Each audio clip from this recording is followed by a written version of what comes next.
अच्छा सुनो, सब्सक्राइब करते वक्त ना घंटी बजा देना ताकि जब मैं ऑनलाइन आऊँ तो तुम्हारे फोन की भी नमस्कार दोस्तों, आप सभी का स्वागत है हमारे YouTube चैनल पर। तो दोस्तों आज हम बात करेंगे डीएलएड बीटीसी तृतीय सेमेस्टर संस्कृत। जी हाँ दोस्तों, इस वीडियो में डिस्कस करेंगे हम पेपर की दृष्टि से जो सबसे महत्वपूर्ण प्रश्न होंगे, सिर्फ उन्हीं क्वेश्चन को इस वीडियो में डिस्कस करने वाले हैं।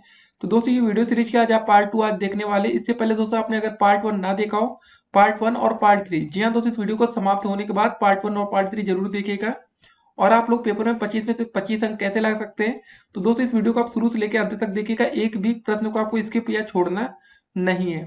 तो दोस्तों चलिए संस्कृत को शुरू करते हैं। अगर आप लोग हमारे चैनल पर नए हो तो चैनल को पहले सब्सक्राइब कर लीजिए, जिससे आने वाली वीडियो की हर एक नोटिफिकेशन सबसे पहले आपको मिले। और इस वीडियो को अधिक से अधिक अपने दोस्तों के साथ व्हाट्सएप ग्रुप में शेयर भी करते रहिएगा। चलिए वीडियो को शुरू करते हैं। तो दोस्तों आपके अति लघु उत्तरीय प्रश्न को चलिए शुरू करते हैं। पहला प्रश्न क्या है आपका कि वाणी के कितने रूप बताए गए हैं।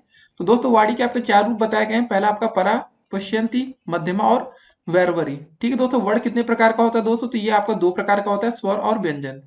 फिर दोस्तों आपका ह का उच्चारण स्थान क्या है, तो दोस्तों इसका आंसर होगा आपका कंठ। तो इसको ध्यान से आप लोग याद करते हुए चलिए। अगला क्वेश्चन दोस्तों आपका ट वर्ग का उच्चारण स्थान क्या है, तो दोस्तों इसका आंसर होगा मूर्धन्य। च वर्ग का उच्चारण स्थान क्या है दोस्तों, इसका आंसर होगा आपका तालव्य। प वर्ग का उच्चारण स्थान क्या है, इसका आंसर है ओष्ठ। त थ द ध न से प्रारंभ शब्दों का उच्चारण स्थल क्या है दोस्तों, इसका आंसर होगा आपका दंतव्य। ठीक है ना, दंतव्य। फिर अगला क्वेश्चन दोस्तों क्या है, अशुद्ध उच्चारण का कोई एक कारण बताना होगा। माता पिता तथा परिवारजनों का अशिक्षित होना, परिवारजनों का। ठीक है ना दोस्तों। फिर अगला प्रश्न क्या है, संधि के मुख्य रूप से कितने भेद हैं, तो संधि के मुख्य रूप से आपके दोस्तों 3 भेद होते हैं। अगला प्रश्न है गुण संधि किसे कहते हैं, तो ह्रस्व और दीर्घ अ या आ के पश्चात यदि ई छोटा ऊ, ठीक है दोस्तों, री र में कोई भी स्वर आता है तो इन दोनों वर्णों के स्थान पर क्रमशः ए ओ अर और अल हो जाते हैं, तो उसे दोस्तों हम क्या बोलते हैं, गुण संधि। अगला क्वेश्चन दोस्तों आपका व्यंजन संधि किसे कहते हैं, तो जहां किसी व्यंजन का किसी बाद वाले व्यंजन वर्णों के साथ मेल होता है तथा परस्पर मिलने से जो परिवर्तन होता है उसे हम व्यंजन संधि कहते हैं। अगला प्रश्न है विसर्ग संधि किसे कहते हैं, जहां विसर्गों के साथ स्वर या व्यंजन के मिलने से कोई विकार होता है तथा विसर्ग संधि कहते हैं। तब दोस्तों क्या बोलते हैं हम लोग, विसर्ग संधि। अगला प्रश्न है समास कितने प्रकार के भेद होते हैं, मतलब समास के भेद कितने हैं, तो इसका आंसर होगा आपका 6। द्वंद्व समास क्या होता है दोस्तों, इसकी परिभाषा बतानी है। तो इस समास के दोनों पद प्रधान होते हैं, दोनों पदों का संबंध जोड़ने के लिए हम च का प्रयोग करते हैं दोस्तों, जैसे आपका पितरों, माता व पिता। ठीक है, च। द्वंद्व समास के कितने भेद हैं दोस्तों, तो इसके द्वंद्व समास के आपके 3 भेद होते हैं। द्विगु समास किसे कहते हैं, तो दोस्तों इसका आंसर होगा जिसका पहला पद आपका संख्यावाचक हो उसे द्विगु समास कहते हैं। उदाहरण के लिए आपको दोस्तों हो जाएगा जैसे आपका त्रिलोकी। फिर अगला प्रश्न है आपका समास का क्या अर्थ है, तो 2 या 2 से अधिक सार्थक शब्दों को मिलाकर एक समस्त सार्थक स्वतंत्र शब्द बने तो उसे हम समास कहते हैं। अगला प्रश्न दोस्तों हमारा क्या रहा, कर्मधारय समास किसे कहते हैं, ये बताना है। तो जो सामासिक पद विशेषण विशेष से व उपमा उपमेय से मिलकर बनते हैं वे कर्मधारय समास कहलाते हैं दोस्तों, जैसे नील कलम। फिर अगला प्रश्न रहा तत्पुरुष समास क्या है, तो इसमें उत्तर पद प्रधान होता है, प्रथम पद में द्वितीय से लेकर सप्तमी तक की विभक्तियां लगती है, इसका विग्रह विभक्ति के अनुसार ही किया जाता है, जैसे राजपुत्र।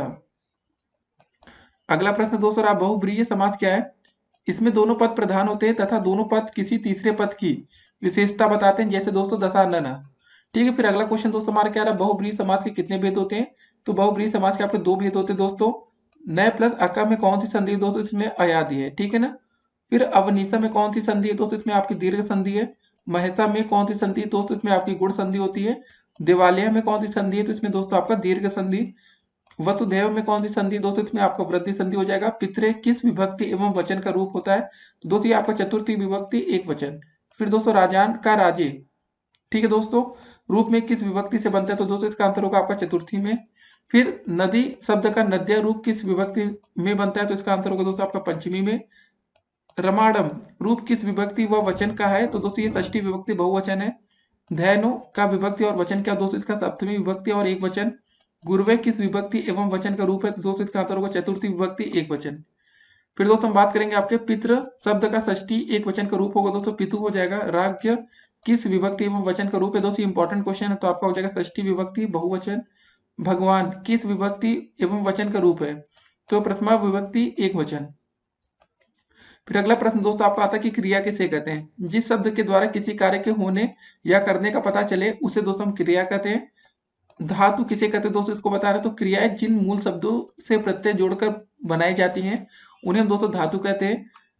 फिर भू धातु लोट लकार प्रथम पुरुष बहुवचन क्या होगा दोस्तों, तो ये आपका हो जाएगा भवंतुः। ठीक है दोस्तों। फिर अस धातु लट लकार प्रथम पुरुष एक वचन क्या होगा दोस्तों, तो भविष्यति हो जाएगा। गम धातु विधिलिंग लकार उत्तम पुरुष एक वचन क्या होगा दोस्तों, इसका गच्छेम। देखिए दोस्तों, इसका हम प्रॉपर आंसर आपको आपके लघु त्री जो वीडियो हमारी बनेगी इसके बाद पार्ट 3 में, तो उसमें दोस्तों आपको एक एक क्वेश्चन के और भी विस्तृत रूप में आंसर आपको देखने को मिलेंगे। ये तो आपके खाली एक एक नंबर के क्वेश्चन, तो दोस्तों इसको इस तरह एक्सप्लेन किया जा रहा है। फिर अगला प्रश्न है दोस्तों, पट धातु के विधिलिंग लकार मध्यम पुरुष एक वचन का रूप लिखना है। तो दोस्तों इसका आंसर होगा आपका पठे। पीताम्बरा में कौन सा समास है दोस्तों, इसमें आंसर हो जाएगा बहुब्रीहि समास। पितरों में कौन सा समास है दोस्तों, इसका आंसर होगा द्वंद्व समास। त्रिलोचना में कौन सा समास है, तो द्विगु समास। रामकृष्णों में कौन सा समास है दोस्तों, द्वंद्व समास हो जाएगा। ठीक है ना। राजपुरुषों में कौन सा समास है दोस्तों, तत्पुरुष समास हो जाएगा। हरिहरों में कौन सा समास है, इसमें हो जाएगा आपका द्वंद्व समास। नीलांबरा में कौन सा समास है दोस्तों, इसका आंसर हो जाएगा बहुब्रीहि समास।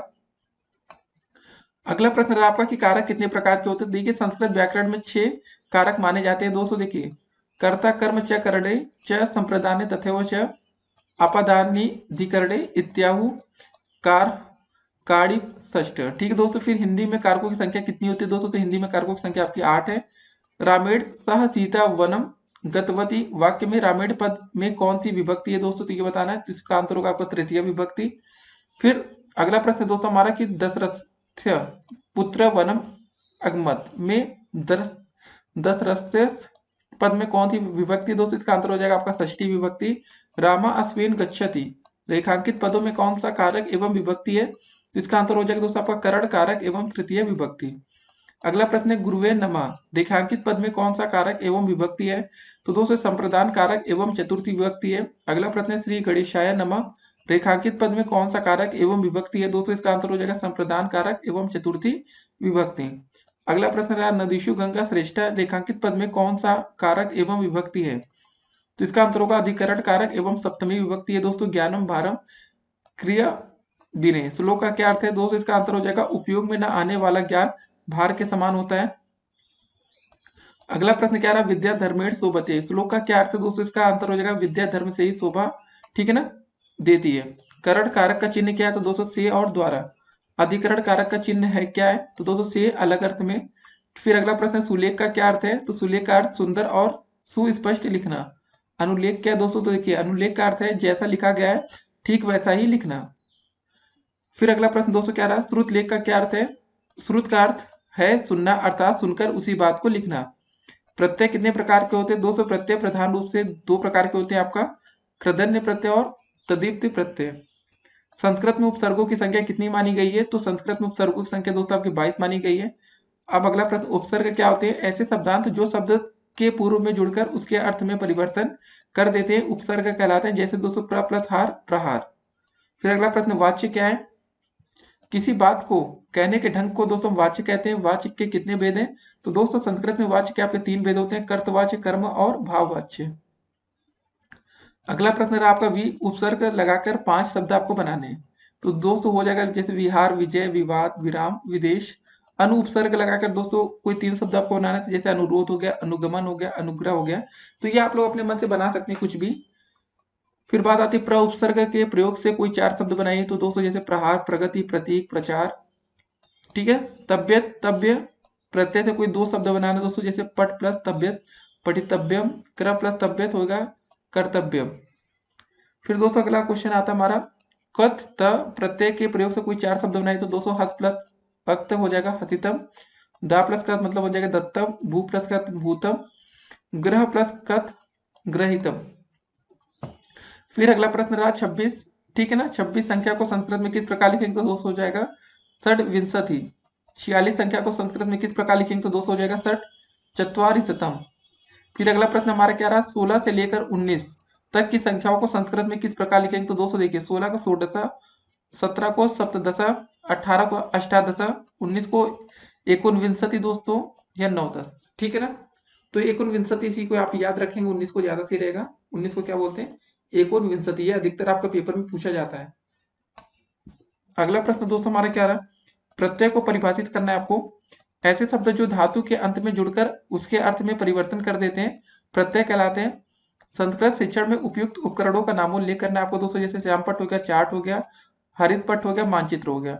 फिर अगला क्वेश्चन, निम्नलिखित संस्कृत वाक्यों का हिंदी में अनुवाद करना है, जैसे रामा नगरम गमिष्यति मतलब रामनगर जाएगा, युवा पुष्पम घ्रासस्य तुम दोनों पुष्प सूंघोगे। अगला प्रश्न क्या रहा हमारा, पितृ शब्द रूप पंचमी विभक्ति के तीनों वचनों में लिखना है। तो दोस्तों ये क्वेश्चन आपको देखिए डीएलएड 2016 में भी आ चुका है। तो इसका आंसर हो जाएगा पितु पिताभ्यम पितभ्य। फिर अगला क्वेश्चन दोस्तों, झला जस्वंती किस संधि का सूत्र है, उसकी परिभाषा उदाहरण सहित आपको लिखना है। तो दोस्तों देखिए जोरस संधि, ठीक है ना, यदि वर्ग का प्रथम द्वितीय और तृतीय और चतुर्थ य र ल व में से कोई वर्ण हो तो अपने ही वर्ग के तृतीय वर्ण हो जाते हैं दोस्तों, जैसे दिक प्लस अम्बरा दिगंबरा हो जाएगा, जगर प्लस ईश जगदीश। अगला क्वेश्चन दोस्तों, अस धातु लंग लकार का रूप उत्तम पुरुष के तीनों वचनों में आपको लिखना है। तो हो जाएगा आपका आसम आस्व आस्म। ठीक है दोस्तों, ये डीएलएड 2016 में आ चुका है क्वेश्चन। अगला प्रश्न क्या रहा, अभी उपसर्ग लगाकर कोई 4 शब्द आपको बनाने। तो जैसे अभिमाना हो जाएगा, अमिता हो जाएगा, अभिज्ञानम, अभिमुखम। फिर अगला प्रश्न रहा आपका पश्चिम शब्द में धातु एवं प्रत्यय आपको लिखना है।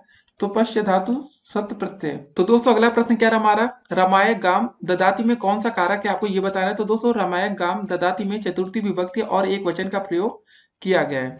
फिर दोस्तों अगला क्वेश्चन हमारा क्या रहा है, गुरु शब्द में के सप्तमी विभक्ति के सभी वचनों के रूप में आपको लिखना है। तो दोस्तों गुरु के रूप देखते हैं, विभक्ति और एक वचन। सप्तमी में दोस्तों गुरु हो जाएगा, द्विवचन में दोस्तों क्या हो जाएगा आपका, बहुवचन में गुरुओ गुरुसु। फिर दोस्तों अगला प्रश्न, नायका का संधि विच्छेद कीजिए तथा संधि का नाम भी आपको लिखना है। तो दोस्तों 9 प्लस अका नायका, ठीक है ना। फिर अगला प्रश्न क्या रहा है, गम धातु में कत्वा प्रत्यय लगाकर आपको शब्द बनाना है। ठीक है, प्रत्यय धातु दोस्तों क्या है गम, प्रत्यय दोस्तों क्या है कत्वा, तो हो जाएगा दोस्तों आपका गत्वा।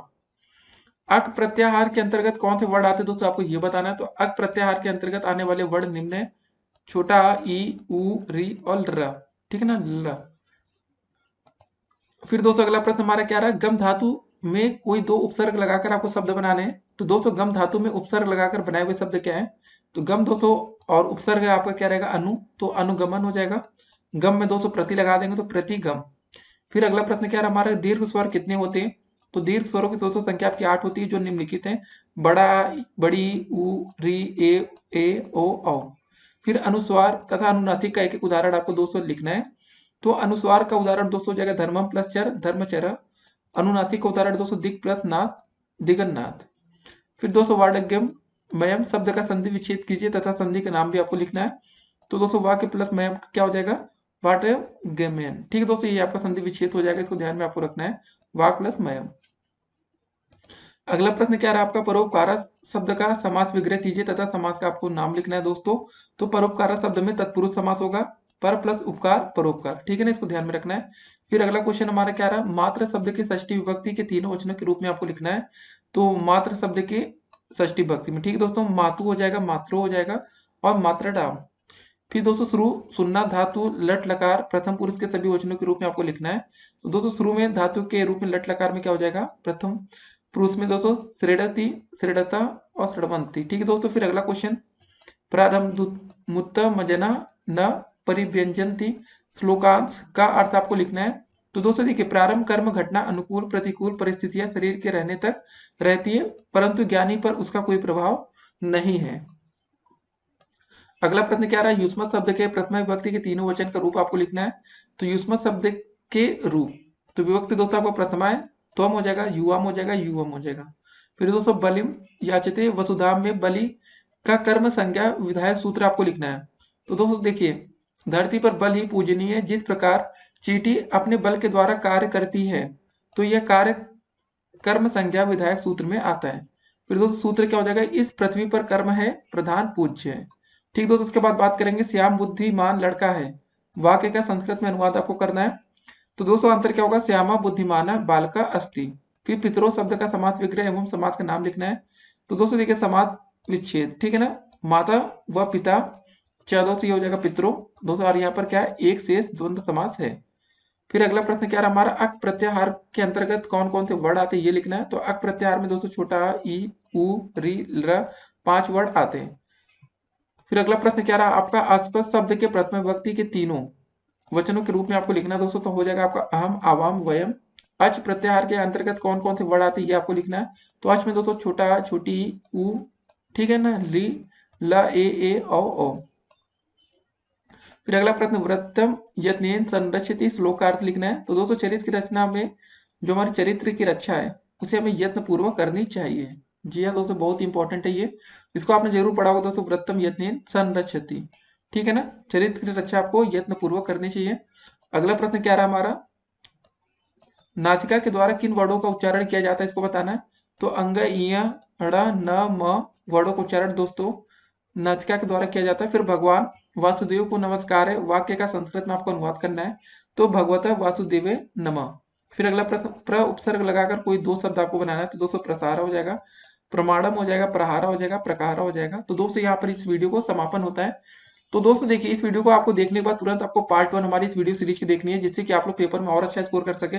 पार्ट 1 और पार्ट 3, जी हाँ दोस्तों, जब ये तीनों पार्ट आप देख लेंगे तो पेपर में आप डेफिनेटली 25 में से 25 नंबर आप स्कोर कर सकते हैं। तो एक वीडियो से दोस्तों काम नहीं चलेगा, तो हमने आपको 3 अलग अलग सेपरेट वीडियो बना रखी है।